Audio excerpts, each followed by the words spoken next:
দর্শক, আমি আছি এই মুহূর্তে আসলে সুনামগঞ্জ পৌর কবরস্থানে। আপনারা জানেন এর আগেও কিন্তু সুনামগঞ্জ সদর থানা অফিসার ইনচার্জ মোহাম্মদ রতন শেখের নেতৃত্বে এখানে হাসাননগর ময়না পয়েন্ট আবাসিক এলাকার কিছু যুবকেরা তারা কিছু বেয়ারিশ লাশে দাফন করেছিলেন। আজকেও চতুর্থবারের মতো আজকে একটি হাইওয়ে পুলিশ একটি লাশ নিয়ে এসেছেন অজ্ঞাতনামা।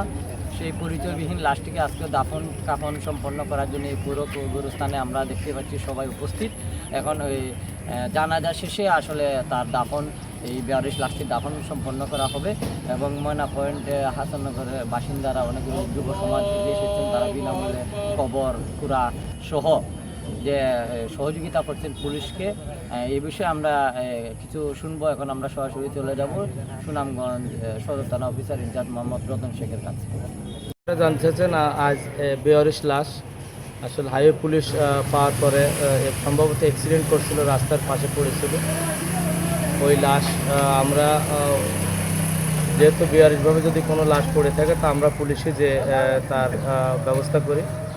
এবং আপনারা জানেন যে একটা বেয়ারিশ লাশ হাসপাতালে আনার পর এবং মাটি দেওয়া পর্যন্ত প্রায় 20-25 হাজার টাকা খরচ হয় একজন পুলিশ সদস্যের। এই জিনিসটা আমি এখানে আসার পর এই সুনামগঞ্জ জেলায় যত বেয়ারিশ লাশ আসে সব জন্যই কিন্তু আমি হাসপাতালে দৌড়ে আসি, লাশ যাতে সুস্থভাবে সম্পাদন হয়। আমাদের থানার ফেসবুকে পোস্ট দিই যে আমাদের কে আমাদের সহায়তা করবে। আজকের যে লাশটা সহ এ নিয়ে 4টা লাশটা আমরা 3টা লাশ হয়ে গেছে, আজকের টলি 4টা লাশ আমরা দাফন করব। এবং এর পিছনে যারা সবাই সহযোগিতা করে, বিশেষ করে ডোম, আপনারা জানেন যে ডোম টাকা ছাড়া লাশ ধরেই না, কিন্তু আমাদের এখন বর্তমান যে ডোমরা আছে তারা তো টাকা নেয় না, আরও সুন্দর ব্যবহার করে। এই জন্য হাসপাতাল কর্তৃপক্ষকে ধন্যবাদ। এখানে যারা ইলেকট্রনিক মিডিয়া, প্রিন্ট মিডিয়া আছে আমাদের সহায়তা করে, সাপোর্ট করে, সংবাদ প্রচার করে, তাদেরকেও ধন্যবাদ। আজ আমি একটা পোস্ট দিয়েছিলাম আজকে লাশটা পাওয়ার পরে, এই যে হাইওয়ে পুলিশের এখানে যে ওসি আছে স্যার, এই লাশটা কীভাবে আমরা শেষ করতে পারি, যেহেতু একটা বেয়ারিশ লাশ। তা আমি তাকে বললাম যে তোমার কোনো ভয় নাই, তোমার 1 টাকাও খরচ লাগবে না, আমি আসছি। আসার পরে আমরা যে কার্যক্রমগুলো করলাম, আমি একটা পোস্ট দিলাম, বাস লাগবে, একটা গাড়ি লাগবে, কাফনের কাপড় লাগবে, তারপর মাটি দেওয়ার জন্য যে বাসের ছাউনি, অর্থাৎ উপরে যে প্লাস্টিক, তারপরে যে ছাউনি আছে, সব কিছু হয়ে গেছে সবার সহায়তায়। যারা এই কাজে আমাদের সহায়তা করেছে সবাইকে ধন্যবাদ। আসলে দিন শেষে আমাদের মাননীয় আইজি স্যার বলছে যে জন্ম থেকে কবর পর্যন্ত পুলিশ লাগে, তারই একটা উদাহরণ আপনারা দেখলেন যে এই নিয়ে আমাদের একটা বেয়ারিশ লাশের সর্বশেষ ঠিকানা হচ্ছে আমরা পুলিশ, আমরাই তার সৎকার করে থাকি। এখন বর্তমানে সুনামগঞ্জ শহরের বা এলাকার বা বাইরের অনেকে আমাদেরকে সহায়তা করে লাশের জন্য।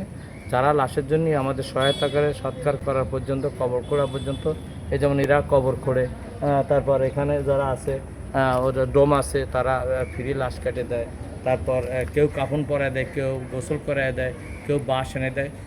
সবাইকে ধন্যবাদ বাংলাদেশ পুলিশের পক্ষ থেকে।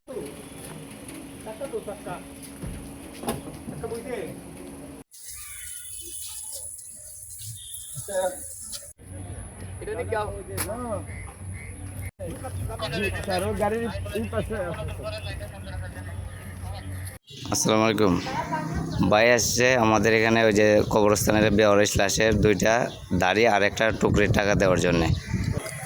বেয়ারিশ লাশ হাইওয়ে পুলিশের অধীনে সুনামগঞ্জ সদর থানার ইনচার্জ সহ এখানে আমাদের ময়না পয়েন্টের যে আপনারা দেখছেন বরাবরের মধ্যে কিন্তু বেয়ারিশ অজ্ঞাতনামা লাশের যারা বিনামূল্যে কবর খুঁড়ে এবং তাদেরকে শেষ বিদায় জানান, দাফন কাফন সহ এই যে আজকে আমরা এই মহাজেলায় এই চতুর্থতম একটি অজ্ঞাতনামা বেয়ারিশ লাশের দাফন সম্পন্ন করা হয়েছে। আমাদের এখানকার ইমাম সাহেব তিনি জানাজা করিয়েছেন এবং আজকে আমাদের হাসাননগর ময়না পয়েন্ট এলাকার বাসিন্দা আমরা দেখতে পাচ্ছি ময়না ভাইকে আসলে সবসময় যে কোনো মানুষ মারা গেলেও কিন্তু 19 সহ এখানে যারা রয়েছেন আরও আছেন, প্রায় এখানে 20-25 জন মানুষ আছেন হাসাননগর ময়না পয়েন্ট আবাসিক এলাকার বাসিন্দারা।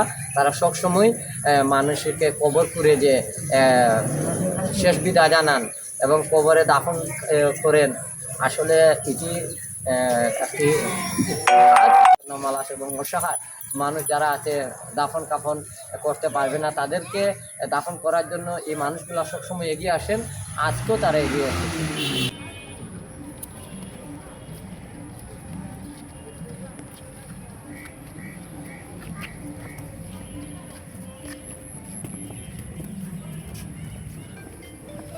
আলফা ফাঁকা কন্ট্রোল